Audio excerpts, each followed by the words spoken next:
Hello and welcome to this Red Gaming Tech video. Myself, Marta, where as always I'm here with the latest from the tech world in the last 24 or so hours. Today we are going to kick things off with a collection of news from Nvidia's GTC conference. Now the first thing I'm going to touch on is actually something I sort of brought up last night, as there was a tweet from Video Cards which hinted that we'll be seeing real-time ray tracing support put onto Pascal, and that is exactly what we have seen. Nvidia announced that they will be enabling Microsoft DXR real-time ray tracing support on their Pascal GeForce 10 series graphics cards. And for those of you wondering, well, okay, that's real great, but which graphics cards? The list has some inclusions that may surprise you. We have the Titan V, Titan XP, Titan X, 1080 Ti, 1080, 1070 Ti, 1070, 1060 6GB, the 1660 Ti, and the 1660. And yes, it is those final two that I was kind of referencing there because they just obviously released. Now, Nvidia did expand a little further, basically saying that obviously all these cards will now support real-time ray tracing, but it will be limited to basic RT effects with a lower ray count than what's possible on obviously Turing, which has a bunch of stuff added on for RTX. Ray tracing reflections will work, but something, say, for example, like global illumination as ray traced will require some serious horsepower. There is a reason, of course, that they've added stuff like RT cores into Turing, because it seriously shaves off the load. And kind of on this topic, they actually shared some very interesting insights into how Turing allocates its various resources when rendering a scene with real-time ray tracing.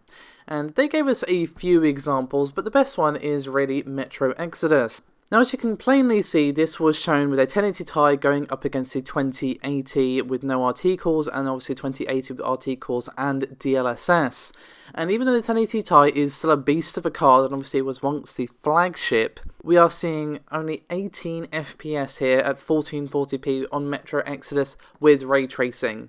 So it does show the importance of all the stuff like RT cores and tensor cores, because basically this means Nvidia does not have to create a monstrously big GPU and can instead have obviously a more sensibly sized one with all of these extra things enabled to enable ray tracing. But even the Turing with no RT cores still sees a significant reduction in time on this same screen. And we see this reflected in their other examples as well, such as Battlefield 5, Shadow of the Tomb Raider, and they also shared another one with Metro Exodus as well. But we can also see in another slide the importance of Int32 cores, as again the RTX 2080 that doesn't have any RT cores are still seeing that significant improvement.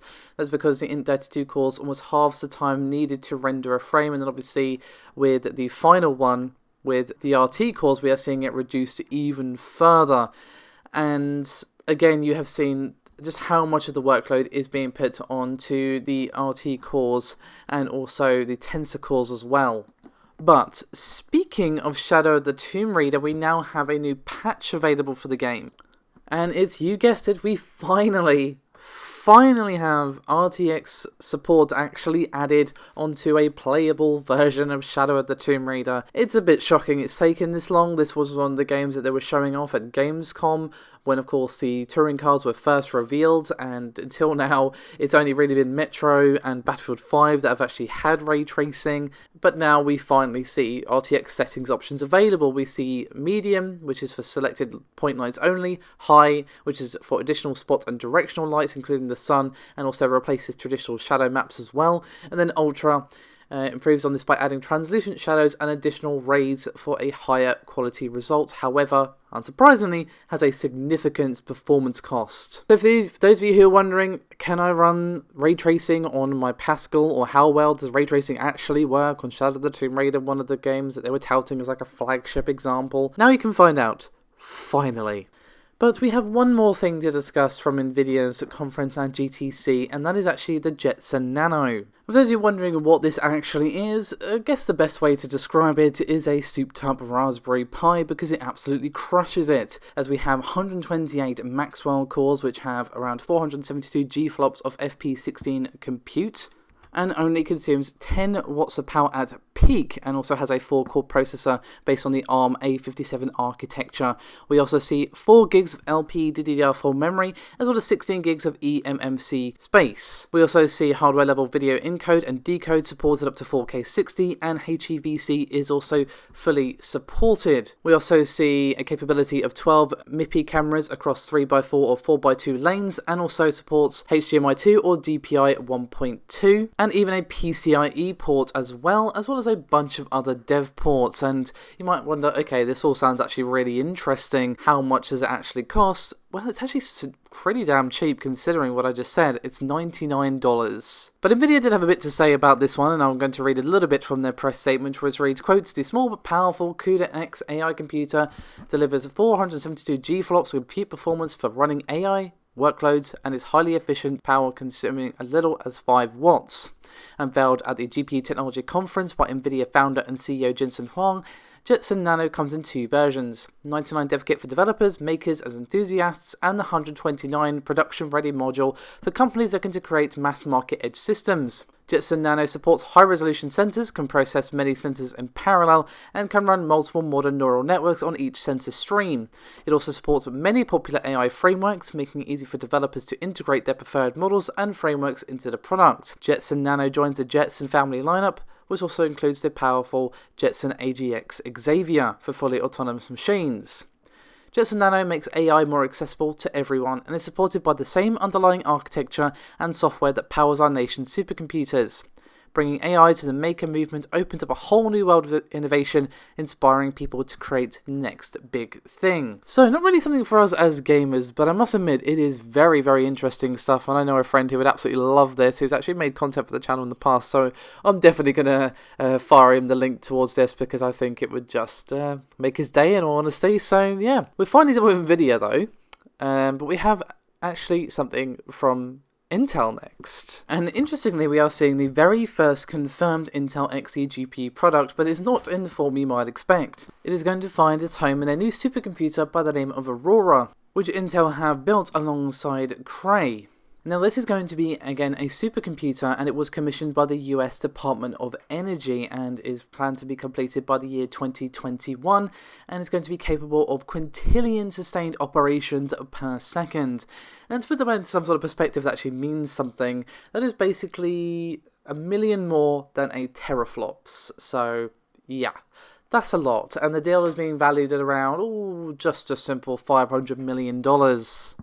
But I do have a little bit of a quote here about Aurora, and it will, quote, "incorporate a future Intel Xeon scalable processor, Intel Optane DC persistent memory, Intel's Xe compute architecture, and Intel One API programming framework."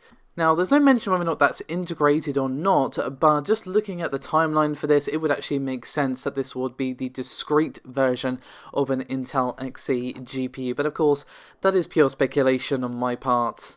So what is Aurora actually going to be doing once it's built? Well, apparently it's going to be handling traditional HPC tasks plus AI to, quote, "give researchers an unprecedented set of tools to address scientific problems at exascale." So, very interesting stuff. Now, I'm by no means saying that this is going to be the first Intel Xe product to actually release, but it's the first confirmed product that we have that has Intel Xe inside of it. So, bit of an unexpected way, but still really, really interesting, even if it, of course, nothing to do with us as gamers.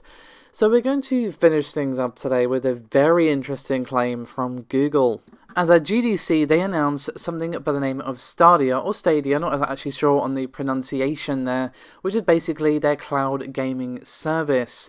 And basically is going to be streaming all games to all types of devices. It's going to be streaming from the cloud to a Chrome browser, Chromecast, or Pixel device. And what they're really pushing here is that all-important statement of it being across multiple devices, because Google did show the gameplay moving from a phone to a tablet and to a TV, all of course on Google-powered devices. And there also is going to be a new Stadia or Stadia controller that is going to be going alongside it. Now, obviously, Google already has a huge amount of infrastructure already set up with data centers and all of that across the world to give players the best experience possible with cloud gaming. We have seen multiple people take a stab at this, but this is Google, and is obviously several years later after the one that you're thinking of, that being OnLive. Things have improved since then. Whether or not they've improved enough to this ready to take off remains to be seen, but they're going to be supporting 4K 60 at launch. and it could be supporting up to 8K res and 120 FPS in the future. So obviously this is a streaming service, it's going to be browser based, but even though they have a huge amount of data centers already set up, as I've already said, they are apparently going to be partnering with AMD to build a custom GPU for its data centers, and Google claims that this will deliver 10.7 teraflops of power, which is actually pretty damn impressive. However, Google is also claiming that Stadia can run even faster. And just to put that 10.7 teraflops into some sort of perspective, that is actually basically like saying that it's more powerful than the PS4 and Xbox One combined. So what games are we actually going to be seeing supported here? Well, one of the first that's going to be launching on the service is actually going to be Doom Eternal. Obviously, we don't even have a firm release date for that yet, but pretty nice choice for a first game to confirm because, well, it's Doom, and I think it's going to be a really good test for whether or not they've nailed that latency, because in a game like Doom, where you're moving around at a fast pace, you're really going to feel any input lag. So it's going to be interesting to see it put to the test like that. Now, unsurprisingly, they are also incorporating a lot of YouTube Direct support with Stadia, as we are seeing them let users highlight, capture and share straight to YouTube, which of course makes perfect sense, and we're also seeing them create its own game studio as well for exclusive titles. Yes, we are seeing games be exclusive to a streaming service. This truly is the strangest timeline. Now, unfortunately, we have no release date or even a release window. We just know it's coming out at some point this year, but that doesn't really help, and we also don't know the price, how much it's going to cost, or even how many games it's going to have at launch, other than that one, Doom Eternal. But I would hope it has more than one. I would think so, but we don't actually know. So we're going to see more details about this in the summer, apparently, so I'm really curious to see what is going on there, and really curious to try it out as well. Again, we have seen this tried so many times, but I guess if there's one company that might be able to pull it off, it would be Google, but I do wonder if there's really enough infrastructure for this, but I guess we'll have to see. Let me know your thoughts, guys. As always, thank you so much for watching. Your support is hugely appreciated, and I'll see you next time.